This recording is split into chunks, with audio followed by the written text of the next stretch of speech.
신랑에게 어제 뺨을 맞아서 오늘 하루 계속 멍한 상태였는데 법률사무소에 상담글을 올리고 보니 현실이 확 와닿아서 이게 맞는 건지 정말 이렇게 이혼을 하게 되는 건지 앞으로 나는 어떻게 살아가지? 이런 복잡한 마음이 들어서 조언을 좀 들어보고자 글을 씁니다. 30대 초반 동갑내기 부부고요. 22개월 딸아이 한 명이 있습니다. 어제 저녁 사소한 일로 기분이 상해 있었습니다. 말다툼도 아니고 그냥 신랑이 묻는 말에 대답 안 하고 아이 반찬 정리하고 있었는데 아이를 아는 채로 저를 자꾸 밀길래 아씨 왜 밀어? 하면서 신랑을 밀어냈어요. 신랑은 왜 자기 말에 대답을 안 하냐며 자기가 무엇을 잘못했냐고 흥분을 하더라고요. 그 전에 아이가 감기가 심한 상태였는데 신랑이 세게 켜놓은 에어컨을 제가 무풍 기능으로 돌리고 온도를 올려서 그게 신랑의 심기를 불편하게 했던 것이었어요. 그래서 하지 말라고 18이라고 말하며 제가 먼저 신랑의 팔을 한 대 때렸습니다. 신랑에게 처음으로 하게 된 욕이었고 처음으로 때린 거예요. 세게 때리긴 했지만 신랑이 워낙 거구라서 평소에 장난으로 그렇게 때려도 눈 하나 깜짝 안 했었어요. 그런데 대뜸 제 뺨을 때리더라고요. 얼굴과 몸이 비틀어지고 안경이 날아갈 정도로요. 참고로 저희 신랑은 아이를 안고 있었는데 아이는 울고 있었어요. 너무 놀랐죠. 저는 상상도 할 수 없는 일이었거든요. 저도 한 대 때렸더니 이번에는 반대쪽을 한 대 때리고 얼굴 앞쪽을 세게 밀치며 이게 어디서 까불어? 죽고 싶어? 라고 하더라고요. 아이는 계속 울고 있었고요. 아이를 안고 달래면서 그리고 방으로 가서 쟤 진짜 미친놈 아니야? 라고 말했죠. 그랬더니 막 흥분해서 날뛰면서 이리 나오라고 따라오길래 문을 잠궜습니다. 그랬더니 죽여버리겠다며 문을 부쉈어요. 아이는 놀라서 계속 울고 아이를 안고 집에 나와 시아버지께 전화를 하고 기다리는데 꿈인지 생시인지 얼떨떨 하더라고요. 시아버지는 오지도 않고 전화를 받지도 않아 친정에 전화를 했습니다. 시댁은 차로 15분, 친정은 1시간 반이 걸립니다. 아이를 달래서 집으로 들어갔더니 소파에 앉아서 핸드폰 보고 있더라고요. 사과도 변명도 어떠한 말도 없이요. 1시간 정도가 지나자 시부모님과 친정 부모님이 함께 들어오셨고 시아버지의 훈계와 친정엄마의 질책이 이어지는데 신랑은 변명을 하더라고요. 제가 마치 때릴 짓을 해서 때리게 됐다는 듯이요. 아이는 1시간이 넘게 아빠가 무서워 안방에서 나가려 하지 않았어요. 거실에 나가서 놀아도 된다고 말하면 아이는 아빠가 무서워 이 말만 하면서 안 나가더라고요. 너무 놀랐겠죠. 아빠의 그런 모습을 처음 봤으니까요. 저도 처음 봤어요. 다혈질이긴 해도 저를 때릴 거라는 생각은 단 한 번도 못 해봤어요. 그래서 이혼을 하려고 해요. 친정 아버지는 어젯밤 한숨도 못 자고 우셨다고 하네요. 헤어지라는 말도 그냥 살라는 말도 아무 말도 하지 못하셨어요. 가장 속상한 건 앞으로 아이가 받을 상처지만 가장 힘든 건 슬픈 얼굴로 아무 말 하지 않고 저만 쳐다보는 울듯 말듯한 아빠의 얼굴을 보는 것이었어요. 이혼을 한다는 말을 차마 아빠에겐 하지 못하겠더라고요. 세상에서 가장 미안하고 죄스러운 말인데 어떻게 해야 할지 모르겠네요. 이혼을 하는 게 맞겠죠? 아이가 보는 앞에서 그렇게 아이 아빠에게 맞았습니다. 다시 돌이킬 수 없는 사실이고 앞으로는 언제든지 또 일어날 수 있는 사고입니다. 그런데 두려워요. 아이를 혼자 키우는 것도 두렵고 지금의 평화가 깨지는 것도요. 아이에게 아빠의 부재를 어떻게 설명할지도 모르겠어요. 당황스럽습니다. 당장 오늘 퇴근하면 신랑과 마주해야 합니다. 어떻게 하면 좋을까요? 어떻게 신랑을 보고 어떤 말을 하고 어떻게 대처해야 할까요? 순탄한 제 삶에 똥물이 쏟아진 듯한 기분입니다. 추가 글이에요. 저를 비난하는 댓글들을 보면서 다시 한번 생각하고 변명을 해야 할 것 같아 글을 추가해요. 맞아요. 저 성격 온순하지 않죠. 제가 잘했다는 말을 하지 않았고 그런 생각도 없습니다. 피해자 코스프레 따위 하지 않고요. 만약 그랬다면 제가 했던 욕이나 행동은 빼고 적었겠죠. 남편도 처음 듣는 욕이라 놀라서 손이 날아온 것 같아요. 연애까지 포함해서 4년 동안 남편에게 욕 한 번 한 적 없었고 남편이 욱해서 하는 혼잣말, 남편이 욱해서 불끈 내뱉는 모든 쌍욕들에도 저는 욕으로 반응한 적은 없었습니다. 그리고 먼저 때린 건 잘못입니다. 변명 없이 제 잘못이죠. 신랑은 취미로 야구를 합니다. 100kg가 훌쩍 넘는 거구에 근육이 많은 몸이에요. 웬만하면 제가 때려도 아프다고 안 해요. 그래서 신랑이 팔뚝에 힘주고 때려보라는 장난을 자주 했죠. 습관적으로 팔뚝을 쳤어요. 이러쿵 저러쿵 둘 다 잘못이고 죄인인 거 압니다. 인정하고 반성 중이에요. 아빠에게 가지 않고 우는 소리만 자꾸 하는 아이가 우리 부부의 잘못된 행동을 채찍질 해주네요. 반성하고 또 반성해서 좋은 엄마 되도록 노력하겠습니다. 좋은 아내는 여기서 포기하지만 아이에게 부끄럽지 않도록 열심히 살아야겠다. 또 다짐하게 되네요. 욕이 대부분이라 감사의 말씀은 못 드리겠지만 그냥 모든 분들 좋은 날 되시기를 바라겠습니다. 후기예요. 본문은 가감없이 있는 사실만 썼는데 추가 글은 주저리 길어지고 변명이나 상황 설명을 자꾸 하게 되네요. 에어컨 얘기가 많으신데 평소 저희는 에어컨과 TV, 핸드폰 때문에 싸워요. 아이는 콧물 감기, 저는 기침 감기를 2달이 넘게 떼지 못했어요. 남편은 더위를 못 참아요. 4월부터 에어컨을 켰죠. 저도 운전을 하는데 세 식구 동행할 때는 무조건 신랑이 운전을 해야 돼요. 뒷좌석은 덥기 때문이죠. 통풍 시트, 운전석에만 앉는 이유, 그 때문이죠. 그래서 어제도 어김없이 에어컨으로 신경전 중이었죠. 비가 많이 와서 문을 열지 못하니 에어컨을 켜고 신랑은 냉방 21도, 저는 무풍, 제습 24도로 매일같이 반복되는 전쟁이에요. 아이를 씻기고 나왔는데 냉방 21도가 되어 있으면 하루 중에 가장 화가 나는 순간이기도 해요. 반대로 제가 무풍제습 24도로 설정을 바꾸는 순간이 남편에게는 제일 짜증나는 순간이겠죠. 그래서 늘 똑같은 말만 해왔어요. 귀찮겠지만 샤워 한 번 더 하고 가만히 누워있어라. 안 씻고 계속 폰만 하니 더운 것이다. 이것이 제 생각인데 남편은 아주 듣기 싫어하고요.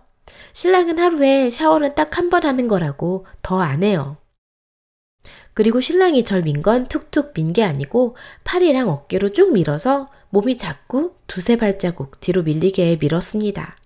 가스레인지 앞에서 반찬 정리하던 중이었는데 싱크대까지 밀려오니까 제가 밀지 말라고 밀어도 밀리지도 않는 몸이고 답답해서 팔을 때린 거고요.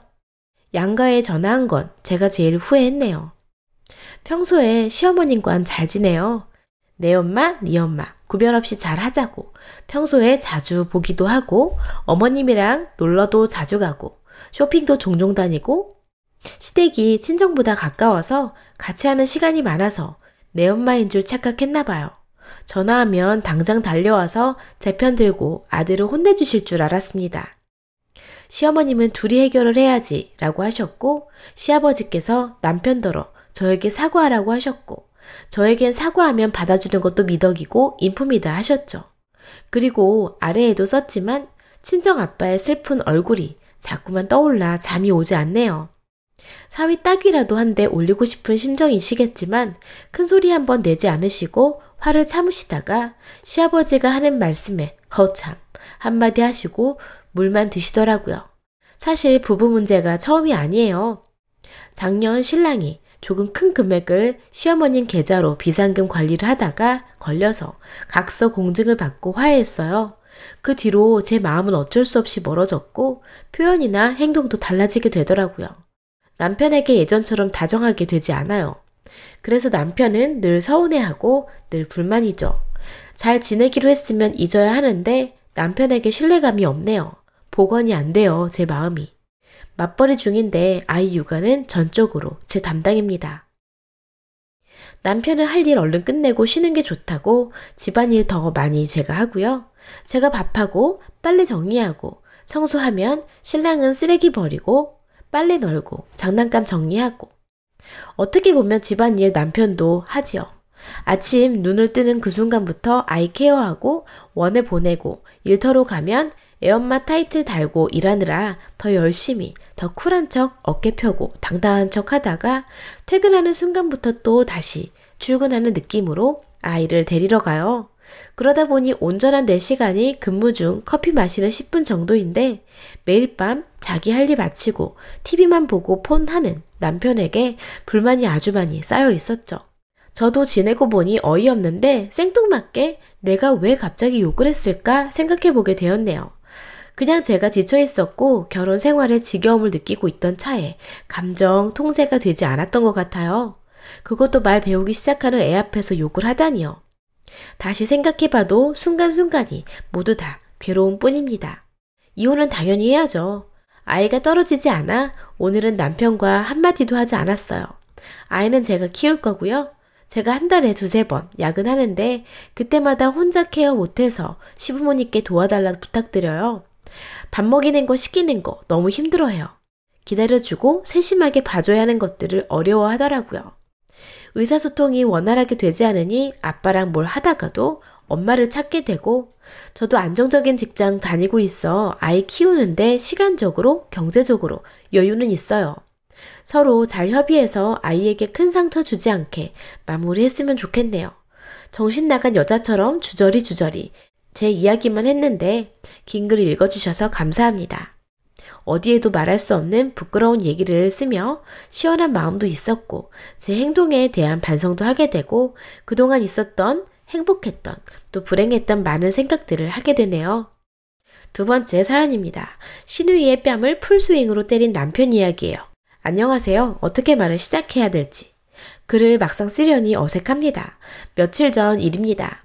신우네는 장사를 하고 있어요. 요새 코로나 때문에 진짜 장사가 잘 안 되나 봐요. 근데 코로나 터지기 직전에 해외여행을 좀 크게 다녀오고 면세에서 명품도 좀 사고 했나 봐요. 카드값 갚고 있는데 그거 갚을 매출이 안 나와서 돈이 좀 필요한지 남편 몰래 저에게 1,000만 원만 꿔줄 수 있냐고 연락이 왔어요. 제가 돈 관리하고 있는 걸 알고 있었거든요. 근데 아무리 그래도 저희는 통장도 완전 오픈하고 관리해서 몰래 주기는 어렵고 남편과 상의를 했더니 빌려주면 절대 못 받는다. 결혼 전에 빌린 거 갚은 거 하나 없고 그거 모아도 돈 1,000은 넘는다. 그거 안 받는 셈 칠 테니까 빌려주지 마라 하고 엄포를 놓았고요. 그래서 안 되겠다고 연락했더니 일단 알겠다 하더라고요. 근데 지난 주말에 시댁에서 다 모여서 밥을 먹는데 과일 먹다 말고 신우가 그 얘기를 한 번 더 하더라고요. 진짜 급해서 그러니까 한 달 내로 갚겠다고. 그래서 남편이 너 내가 빌려준 거 안 받을 테니까 그걸로 빌려 쓴 셈 쳐라. 한 번이라도 갚았으면 내가 빌려줄 텐데 네가 한 전적이 있으니 안 되겠다 하고 앞에서 딱 끊더라고요. 그랬더니 신우가 그렇게 심보를 못 되겠으니 언니 애가 안 오지 라고 중얼거렸어요. 제가 36인데 유산을 2번 했고요. 계류 유산이었어요. 때문에 몸 상태도 많이 안 좋아졌고요. 조만간 일을 아예 그만두고 집에서 건강관리하고 다시 아이를 가질 준비 중이었어요. 그래서 그 말을 듣는 순간에 진짜 울컥했는데 남편이 저보다도 더 빠르게 일어나서 신우 뺨을 진짜 온 힘을 다해 때렸어요. 그리고 머리채를 잡고 생전 처음 듣는 쌍욕을 퍼붓는데 시부모님이랑 저랑 다 뜯어 말리느라 고생하고 겨우겨우 말려서 집으로 왔는데 신우가 저에게 연락해서 폭행으로 고소하겠다. 지금 왼쪽 귀가 안 들리는 게 고막이 찢어진 것 같고 병원을 갈 상황이 안 되지만 되는 대로 병원 가서 진단서 떼겠다 하면서 난리를 치고 있어요. 남편은 고소하면 모욕죄로 맞고소하고 자기가 벌금을 물고 형을 사는 한이 있어도 이 일을 사과하거나 합의하는 일 절대 없을 것이라고 하고 있는 상황이고요. 이럴 때 만약 신우가 진짜 고소하면 남편은 어떻게 처벌받게 될까요? 맞고소 같은 걸 하는 건 어려운 일인 거겠죠? 때린 사람이 워낙 일방적이라서. 물론 맞았을 때 신우도 저희 남편 발로 걷어차고 손톱으로 핥히고 하기는 했지만 걱정이 됩니다. 네, 베스트 댓글 소개할게요. 진짜 저런 남편 만나기 힘들어요. 유산을 2번이나 한 사람 앞에서 어떻게 가족이라는 사람이 함부로 그딴 말을 내뱉을 수가 있을까요? 폭력은 반대지만 저런 건 조금 맞아야. 네, 여러분, 오늘의 사연은 여기까지였습니다. 같은 폭력이지만 다른 느낌이죠. 첫 번째 사연은 좀 많은 생각을 하게 되는데 여러분들은 2 사연 어떻게 들으셨나요? 많은 의견 남겨주시고요. 오늘도 엠마와 함께 좋은 하루 되셨으면 좋겠습니다. 행복하시고 건강하세요.